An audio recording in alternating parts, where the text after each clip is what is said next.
sinang ka sa mundong ito, aking tuwa ng magulang mo, at ang kamay nila ang iyong ilaw.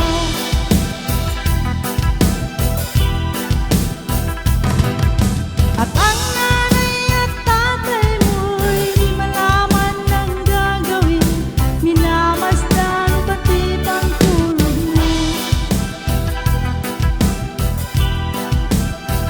At sa gabing napupuyat ang iyong nanay sa pagtimpla ng gatas mo.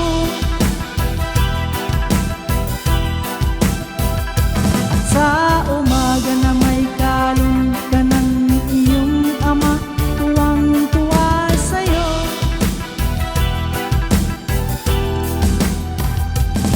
Ngayon ay malaki ka na, nais mo'y maging malaya, di man sila payag, walang magagawa.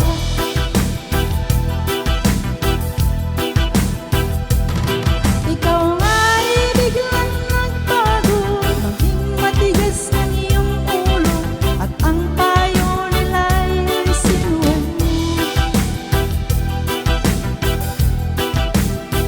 Di mo man nang inisip ang kanilang ginagawa'y para sa'yo.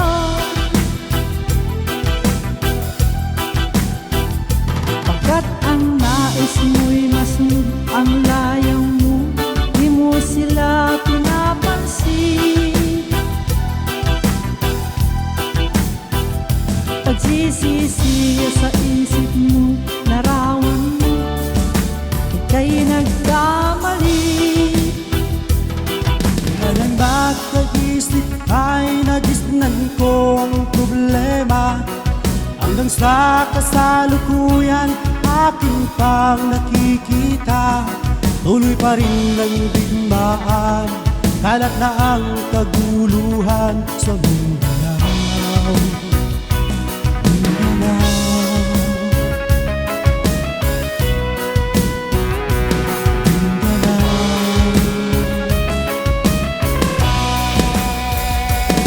Ang mga mamayang doon ay takot pang nadarama, hindi malaman kung ano ang gagawin sa tuwi-tuwi na.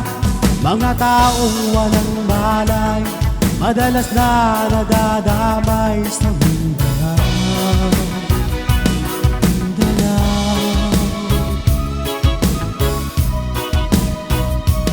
Mindanao.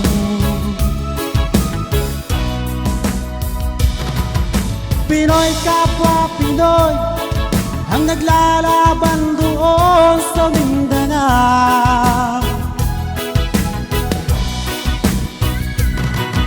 Marami ang dugo na dumanak sa lupa ng Mindanao.